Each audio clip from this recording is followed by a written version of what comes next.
إن الحمد لله نحمده ونستعينه ونستغفره ونؤمن به ونتوكل عليه ونعوذ بالله من شرور أنفسنا ومن سيئات أعمالنا من يهده الله فلا مضل له ومن يضلله فلا هادي له ونشهد أن لا إله إلا الله وحده لا شريك له ونشهد أن سيدنا ونبينا ومولانا محمدا عبده ورسوله أرسله الله تعالى إلى كافة الناس بشيرا ونذيرا أما بعد فإن أصدق الحديث كتاب الله وخير الهدي هدي محمد صلى الله عليه وسلم وشر الأمور محدثاتها وكل محدثة بدعة وكل بدعة ضلالة وكل ضلالة في النار. قال الله تبارك وتعالى في القرآن المجيد والفرقان الحميد وتوبوا إلى الله جميعا أيها المؤمنون لعلكم تفلحون. وقال تعالى يا أيها الذين آمنوا توبوا إلى الله توبة نصوحا. وقال صلى الله عليه وسلم التائب من الذنب كمن لا ذنب له أو كما قال صلى الله عليه وسلم. عزیزان محترم، گزشتہ 2 جمعہ سے یہ موضوع چل رہا ہے کہ ایک مومن کی شان اور اس کا خصوصی امتیاز کیا ہے، اور وہ ہے اللہ کی طرف رجوع کرنا اور بحیثیت انسان سے جو بھول چوک ہوتے ہیں ان گناہوں کی معافی مانگنا. یہ مومن کی شان ہے، مومن کا امتیاز ہے.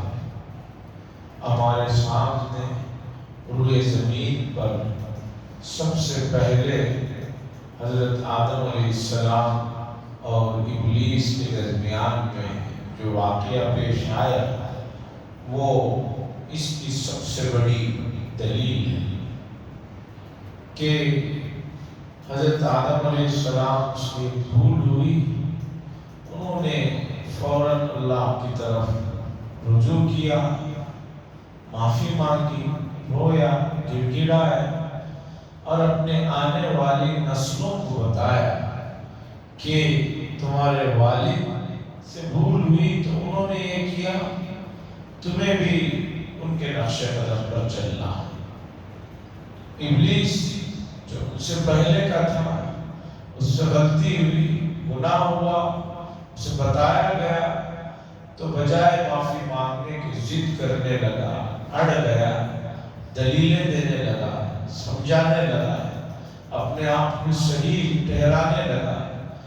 تو رہتی دنیا تک اللہ نے اسے ذلیل و خوار بنا کر پورے انسانوں پر بڑا احسان کیا کہ دیکھو نہ ماننے کا نتیجہ، حجت کرنے کا نتیجہ، اللہ کے آگے دلیل بازی کرنے کا نتیجہ یہ ہے کہ آدمی کے پاس سب کچھ ہوتے ہوئے وہ ہمیشہ کے لیے مردود اور جو ہے لعنت زدہ ہے. 2 مثالیں حضرت آدم علیہ السلام کی اور مردود ابلیس کی انسانیت کے لیے کافی ہے. اب اور کوئی مسئلہ ہی نہیں. حجت اور دلیل بازی اللہ کے سامنے یہ بالکل صحیح. ٹھیک اسی طرح مومن کی شان یہ ہے کہ اللہ اسے کہہ رہے ہیں کہ ہماری طرف رجوع کرو. اب اس میں یہ سوال کرنا کہ بھئی میں کیوں رجوع کروں، میں نے کون سا گناہ کیا، میں نے کون سی غلطی کی؟ ارے بھائی آپ کتنی غلطیاں کر رہے ہیں اس کا آپ کو اندازہ بھی نہیں ہے۔ جیسے ایک شوگر کا مریض خوشی سے ایک سپوٹا کھا لیتا ہے، یا سب سے زیادہ پسندیدہ چیز پھنس ہوتی ہے، پھنس کا ایک گرا کھا لیتا ہے، اسے اندازہ ہی نہیں کہ اس ایک سپوٹے میں اور اس ایک پھنس کی وہ حصے میں جس کے کھانے سے اس کی شوگر کتنی متاثر ہوئی، کتنی بڑھ گئی۔ کوئی بولے ایک ہی تو حصہ کھایا۔ اسی طرح نقصان دہ جو چیز جو ہوتی ہے وہ بہت بڑی ہونے کے لیے کافی نہیں ہے۔ زہر جو ہوتا ہے، جو چوہوں وغیرہ کو ڈال کر رکھا جاتا ہے، پہلی بات تو پیور زہر ملتا ہی نہیں ہے، یہ ایک مسئلہ ہے۔ وہ تو زراعت داروں کو اور کھیتی باڑی والوں کو بہت ڈاکیومنٹس وغیرہ دیکھ کر جو ہے تھوڑا سا دیا جاتا ہے۔ تو جو ڈپلیکیٹ زہر ملتا ہے وہ بھی کھانے میں کتنا ڈالا جاتا ہے، چوہوں کے لیے جو رکھا جاتا ہے کتنا ڈالا جاتا ہے؟ 1 بوند ڈالا جاتا ہے، 2 بوند ڈالی جاتی ہے۔ تو 1 بوند 2 بوند کیا کام کرتے ہیں، وہ بھی ڈپلیکیٹ کا ہی عالم ہے۔ ورجنل ہو تو کیا ہوگا آپ ذرا سوچیے۔ تو اسی طرح گناہ وہ زہر ہے کہ پورا سسٹم ہلا کر رکھ دیتا ہے، اور پھر گناہ میں گناہ کبیرہ وہ انتہائی سخت اور بدترین گناہ ہے کہ آدمی اسے کرتا ہے تو سوچئے کہ اس کی روح کو کس قدر وہ گندا، کس قدر وہ بڑا گندا، اور کس قدر وہ ناپاک، اور کس قدر وہ جو ہے اسے پورا ڈیمیج کر کے رکھ دیتا ہے۔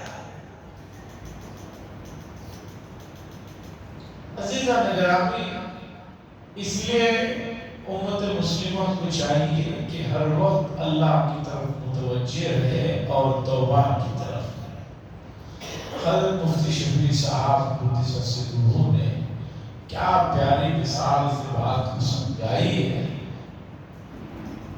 طبیعت خوش ہو جاتی ہے اور مسئلہ بالکل آسانی سے سمجھ میں آ جاتا ہے۔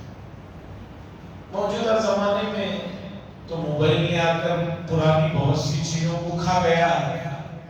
پہلے زمانے میں کمپاس ہوتا تھا جس سے قبلہ دیکھا جاتا تھا، نمازی حضرات ٹرینوں میں ادھر ادھر جاتے ہوئے رکھتے تھے۔ اب کمپاس کو آپ جدھر بھی رکھیں گے، چونکہ اس میں ہم نے سیٹ کیا ہوا ہے قبلہ، تو وہ قبلے کی طرف ہی وہ کانٹا گھوم کر آئے گا۔ یا موبائل فون ہی میں لے لیجئے، آپ قبلہ دیکھتے ہیں، آپ فون یوں رکھیے، ادھر رکھیے، ادھر رکھیے، لیکن ایرو مارک کدھر گھوم پھر کر کدھر آتا ہے؟ قبلے کی طرف آ کر رکتا ہے۔ مفتی شفیع صاحب قدس سرہ نے لکھا ہے کہ آدمی اگر اللہ کے باتوں پر عمل کرنا شروع کر دے اور گناہوں سے بچنا شروع کر دے، وہ کہیں بھی کیوں نہ ہو، اس کا دل اللہ کی طرف ہے۔ کیمپس کہیں بھی پھرائیے، اس کا کانٹا کدھر جائے گا؟ قبلے کی طرف جائے گا۔ اسی طرح میں کہیں بھی ہوں، میرا دل اللہ کی طرف متوجہ رہے، یہ اللہ چاہتا ہے۔ اب حضرت مولانا ابو الحسن علی حسینی صاحب نے اسی کمپس پر جدید چیزوں میں بہت پیارے انداز میں سمجھایا ہے۔ حضرت فرماتے ہیں ایک انسان کی بنائی ہوئی چیز کمپس، قبلہ نما جسے کہتے ہیں اردو میں، وہ کہیں بھی جائے غلطی نہیں کرتی۔ قبلہ کدھر ہے ادھر دکھاتا ہے۔ حضرت نے لکھا کہ انسان کی بنائی ہوئی ایک چیز اپنا کام کر رہی ہے، رات کو اٹھا کے رکھو، دن میں رکھو، بارش میں رکھو، دھوپ میں رکھو، دسمبر میں رکھو، جنوری میں رکھو، کیا بس ہمیشہ صحیح قبلہ دکھا رہا ہے؟ تو کیا انسان اس سے سبق حاصل نہیں کر سکتا کہ مومن ہمیشہ اللہ کی طرف متوجہ رہ سکتا ہے؟ اللہ والوں کی مثالیں، صحابہ تابعین، تبع تابعین، اولیاء اللہ کی مثالیں کیوں ہر وقت اللہ کی طرف متوجہ رہتے تھے؟ اس کی وجہ یہ ہے کہ یہ لوگ جو ہے جتنا نیکیوں کے کاموں کی طرف متوجہ رہتے تھے اس سے زیادہ گناہوں سے بچتے تھے۔ کیوں؟ یہ وہ زہر ہے، یہ وہ وائرس ہے کہ پورا سسٹم ہلا دے۔ صحابہ میں ایک مشہور صحابی ہے حضرت حذیفہ ابن الیمان رضی اللہ تعالی۔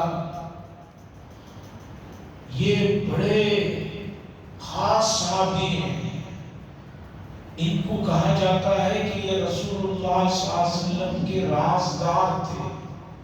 رسول اللہ صلی اللہ علیہ وسلم ان کو راز کی باتیں بتاتے تھے، اور یہ بھی بتا رکھا تھا کہ مدینے میں کون منافق ہیں۔ اسی لیے حضرت عمر بن خطاب رضی اللہ تعالیٰ کو اپنی دور خلافت میں بھی کئی مرتبہ ان کو بلا کر بہت پیار محبت سے پوچھا، حذیفہ ذرا مجھے بتا دو کہ حضور نے جن منافقوں کا نام تمہیں بتایا ہے کہیں اس میں میرا نام تو نہیں ہے؟ یہاں حضرت عمر کا تقویٰ دیکھیے، اتنے بڑے آدمی اپنے آپ پر شک شبہ کر رہے ہیں، اور حضرت حذیفہ کا مقام دیکھیے کہ اتنے رازدار ہیں کہ بڑے بڑے لوگ ان سے جو ہے اپنے بارے میں معلوم کر رہے ہیں، اور ایک ہم مسلمان ہیں ایسی خوش فہمی میں جی رہے ہیں، ایسے اعتماد میں جی رہے ہیں، ایسا سمجھتے ہیں کہ ہم سے بڑا مومن اور مسلمانی کوئی کچھ بھی کر لے۔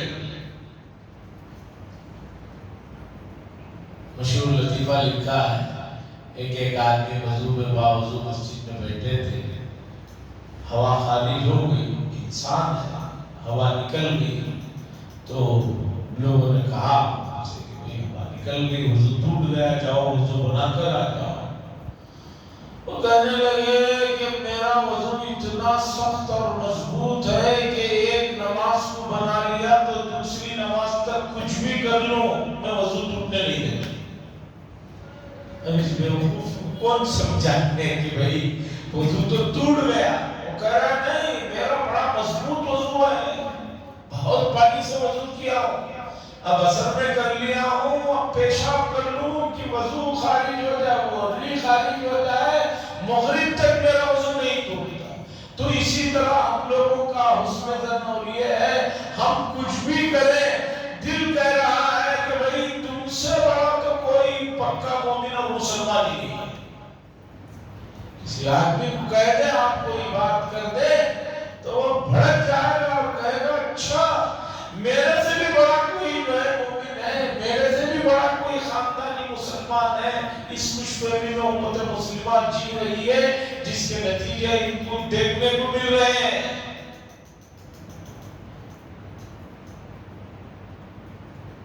مغلیہ سلطنت کے زوال کی جو داستان ہے، اس کی جو قصے کہانیاں ہیں، وہ مشہور قصہ ہے، اس میں یہ ہے کہ بادشاہ کو بتایا جا رہا تھا کہ وہ فوجیں انگریز کی وہاں تک آ گئے ہیں، اور کہہ رہا تھا ہنوز دلی دور ہے، ابھی دلی بہت دور ہے، آگرہ تک آ گئی ہیں فوجیں، کہہ رہا ہے کہ ہنوز دلی دور ہے، دلی دور ہے، دلی میں آ گئی ہیں فوجیں، بادشاہ کو جا کر وزیر کہہ رہا ہے کہ کچھ کریں، وہ کہہ رہا ہے کہ ہنوز قلعہ دور ہے، ابھی بھی ہمارا قلعہ دور ہے ان سے، یہاں تک کہ وہ آ کر سر پر چڑھے۔ اور لکھنؤ کے تو ایک نواب کا واقعہ لکھا ہے کہ انگریز گھس گئے اور بادشاہ لوگوں کو اپنے بچاؤ کے لیے ایک خفیہ راستہ رکھتے ہیں وہ محل سے نکل کر بھاگنے کا، اس محل کے راستے سے وہ بھاگا نہیں، یہاں تک کہ انگریزوں نے آ کر پکڑ لیا۔ پکڑ لینے کے بعد پوچھا کہ اگر آپ چاہتے تو اپنے وہ سیکریٹ اور خفیہ راستے سے بھاگ سکتے تھے، بھاگے کیوں نہیں؟ تو اس بادشاہ نے کہا میں کیسے بھاگ سکتا تھا، جوتے پہنانے والا خادم تو بھاگ گیا تھا، میں کیسے جاؤں؟ یعنی اپنے جوتے خود سے پہن کر جانے کا بھی نہیں، اتنے سست، اتنے مطلب مست رہتے تھے۔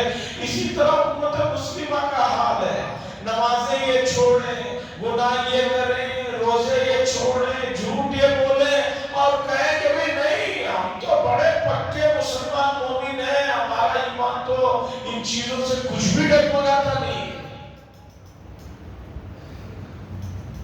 جمعہ تو پڑھ لیتے ہیں، بعض لوگ کہتے ہیں کہ جمعہ پڑھ لیتے ہیں، کیسے آدمی ہیں، بہت اچھے آدمی ہیں، جمعہ پڑھ لیتے ہیں، آخر وقت میں آ جاتے ہیں، ایک رکعت تو مل ہی جاتی ہے، ایمان پر کچھ اثر نہیں۔ تو عزیزان گرامی، قبلہ نما کہ وہ کیا بس اپنا کام کر رہا ہے، کہیں بھی رکھو دکھا رہا ہے۔ تو حضرت ابوالحسن علی حسینی صاحب نے لکھا کہ انسان کے بنائے ہوئے کیمپس تو اتنا کام کر رہے ہیں، اگر وہ کام کرنا چھوڑ دیں، قبلہ بتانا بند کر دے، آدمی اٹھا کر اسے پھینک دیتا ہے۔ جو قبلہ نہیں بتاتا ہے کیمپس، اسے کیا کرتا تھا آدمی؟ کبھی یہ خراب ہو گیا پھینک دیتا ہے۔ اللہ کی بنائی ہوئی یہ اعلیٰ درجے کی مخلوق اپنے قبلہ نما والا کام نہیں کر رہی ہے، اور پھر بھی یہ چاہتی ہے نصرتیں، برکتیں، فتوحات، سکینتیں، سکون اللہ کی جانب سے انہیں ملتا ہے۔ یہ اپنا کام نہیں کر رہے ہیں، لیکن امیدواری ہے کہ بھئی اللہ کی طرف سے یہ کیوں نہیں ہو رہا ہے، یہ کیوں نہیں ہو رہا ہے۔ آپ کیا کر رہے ہیں؟ یہ بھی کبھی آپ نے سوچا، میں نے سوچا، یا ہم نے سوچا؟ نہیں سوچا۔ اس کی طرف توجہ دینا ہے، اور اس کے لیے پہلا قدم ہے کہ اللہ کے دربار میں توبہ کرنا، گڑ گڑانا۔ اللہ کی رحمت اتنی وسیع ہے، اللہ کی رحمت اتنی مشاہدہ ہے، آپ 7 سمندر بھرے ہوئے گناہوں کے ساتھ بھی اللہ کے دربار میں توبہ کے لیے حاضر ہو جائیں تو آپ کو اللہ تبارک و تعالیٰ معاف فرما دیں گے، اور اپنی رحمت میں آپ کو آغوش میں سما دیں گے۔ حضرت مفتی شفیع صاحب قدس سرہ نے حضرت شیخ عبدالقادر جیلانی رحمۃ اللہ علیہ کی ایک بات، ایک واقعہ لکھا ہے، میں چاہتا ہوں ذرا توجہ سے، بصیرت سے سنیے کہ حضرت شیخ عبدالقادر جیلانی رحمۃ اللہ علیہ نے 40 سال تک مسلسل قوم میں رحمت الہی کے عنوان پر واعظ و نصیحت کرتے ہیں۔ کتنے سال؟ 40 سال۔ حضرت کا جو وقت ہوتا تھا، اس وقت میں ہر روز اللہ کی رحمت کتنی کشادہ ہے، کتنی وسیع ہے، اس موضوع پر بیان کرتے تھے، نصیحت فرماتے تھے۔ اور حضرت کی مجلس میں جو لوگوں کی تعداد ہوتی تھی، وہ اکائیوں میں نہیں، دہائیوں میں نہیں، ہزاروں میں، لاکھوں میں ہوتی تھی۔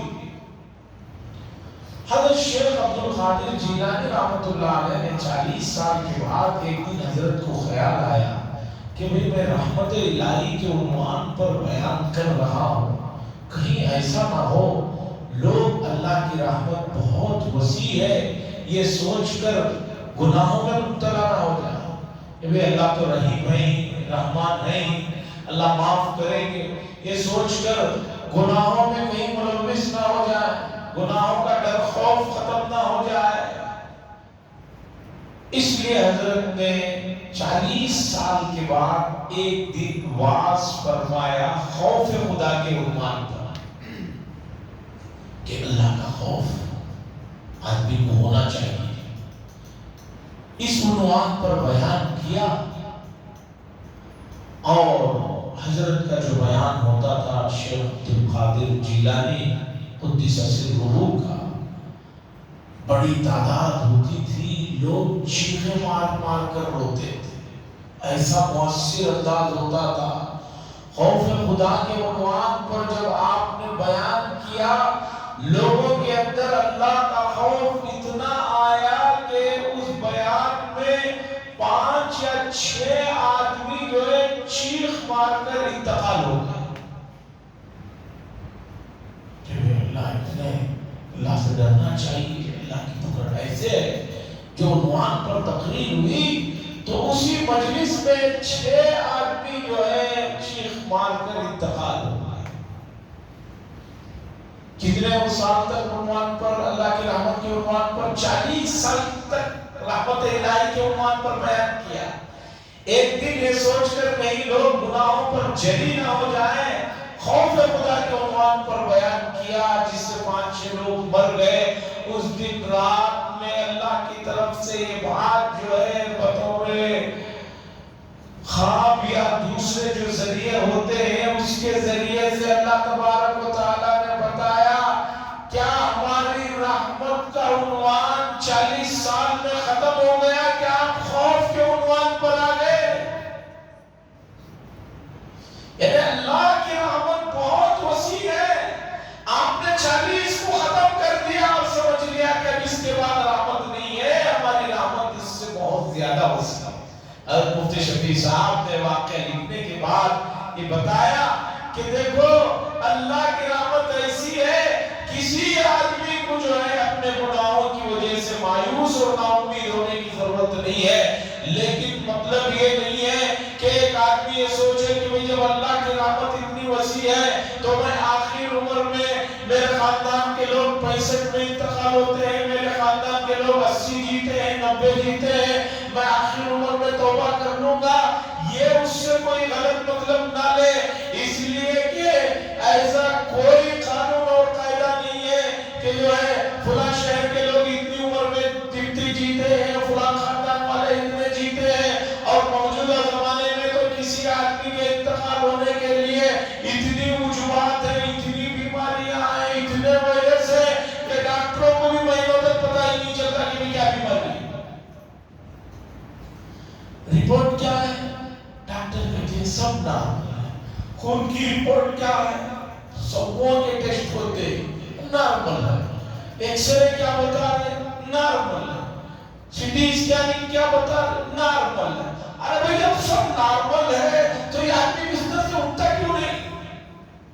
پتہ چلا کہ میڈیکل بھی مجبور ہے، بے بس ہے، اسے نہیں معلوم ہو رہا کہ کوئی ایک چیز ایسی ہے جس نے اس آدمی کو بستر سے اٹھنے کے لیے روک رکھا ہے۔ یہ چیزیں جو ہے ہماری چیزیں نہیں ہیں، آپ کو بھی پتہ چلتا ہے، چونکہ ہمیں دعا کی درخواست کرتے ہیں، لوگ بیماروں کی طرف سے آتی ہے، اپنے سناتے ہیں کہ فلاں کے ساتھ ایسا معاملہ ہو گیا، پوری بات بتاتے ہیں، تو یہی کہتے ہیں کہ سب نارمل ہے حضرت، لیکن جو ہے سمجھ میں کچھ نہیں آتا، سمجھ میں آئے گا بھی نہیں ہے۔ وَمَا أُوتِيتُم مِّنَ الْعِلْمِ إِلَّا قَلِيلًا، جو کچھ علم انسانوں کو اللہ نے دیا ہے وہ بہت تھوڑا ہے۔ اس علم پر اترائے نہیں کہ مجھے سب آ گیا ہے، کچھ نہیں آیا ہے۔ یہ اللہ کا کرم ہے، اس کی ذرہ نوازی ہے کہ اس نے بنائے رکھا ہے، ستاری کا معاملہ کر رہا ہے، ورنہ جو ہے انسان کی حقیقت کیا ہے، اس سے بے بس، اس سے مجبور اور اس سے جو ہے نادان کوئی دنیا میں ہے ہی نہیں۔ عزیزان گرامی، توبہ کے عنوان پر بات چل رہی تھی۔ آدمی کو اللہ کے دربار میں ہمیشہ رجوع ہو کر توبہ کرتے رہنا چاہیے، اپنے گناہوں کی معافی مانگتے رہنا چاہیے۔ میں آپ کو رسول اللہ صلی اللہ علیہ وسلم کی وہ دعائیں اور وہ حدیث کے الفاظ سناتا ہوں جس سے آپ اندازہ لگائیے۔ رسول اللہ صلی اللہ علیہ وسلم کے بارے میں اہل سنت والجماعت کا اور تمامی انبیاء کے بارے میں یہ عقیدہ ہے کہ انبیاء گناہوں سے معصوم ہوتے ہیں، کسی نبی سے کوئی گناہ کا تصور نہیں ہے، صرف انبیاء گناہوں سے پاک ہوتے ہیں، باقی سب سے گناہ ہو سکتے ہیں، ہوتے رہتے ہیں۔ اور اللہ نے ایک نہیں، دو نہیں، کئی جگہ پر بحیثیت انسان کے جو ان انبیاء سے بھول چوک ہو جاتی ہے اس کے کے بارے میں بھی یہ کہہ دیا کہ ہم اس کی بھی پکڑ نہیں کریں گے، وہ بھول چوک ہے اسے معاف کر دیا۔ لِيَغْفِرَ لَكَ اللَّهُ مَا تَقَدَّمَ مِنْ ذَنبِكَ وَمَا تَأَخَّرَ وَيُتِمُّ نِعْمَتَهُ عَلَيْكَ وَيَهْدِيَكَ صِرَاطًا مُسْتَقِيمًا۔ آدم علیہ السلام کا واقعہ اللہ نے بیان فرمایا، ان کی بھول کو ذکر کیا، تو آگے یہ بھی کہا وَلَمْ نَجِدْ لَهُ عَزْمًا، ہم نے آدم علیہ السلام کو جان بوجھ کر ارادے سے غلطی کرتا ہوا نہیں پائے۔ کون گواہی دے رہے ہیں؟ اللہ گواہی دے رہے ہیں۔ وَلَمْ نَجِدْ لَهُ عَزْمًا، آدم علیہ السلام سے بھول ضرور ہوئی، لیکن وہ بھول جو ہے جان بوجھ کر عمدن اور ارادے کے ساتھ پکے نہیں ہوئی، اس بات کی گواہی اللہ دے رہے ہیں۔ لیکن امت میں کچھ لوگ ایسے بھی ہیں جو یہ کہہ رہے ہیں کہ انبیاء بھی گناہ کر سکتے ہیں۔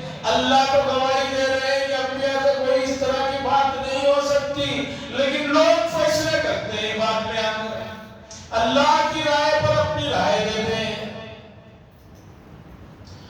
تو عزیزہ اکرامی، بھول چوک حضور کے سے معاف کر دی گئی ہے، اس کے باوجود حضور صلی اللہ علیہ وسلم دعا میں کہتے ہیں اے اللہ میں آپ سے معافی چاہتا ہوں ان چیزوں کی جو مجھ سے واقع ہوئی ہیں اور ان کی بھی جو جسے میں نہیں جانتا۔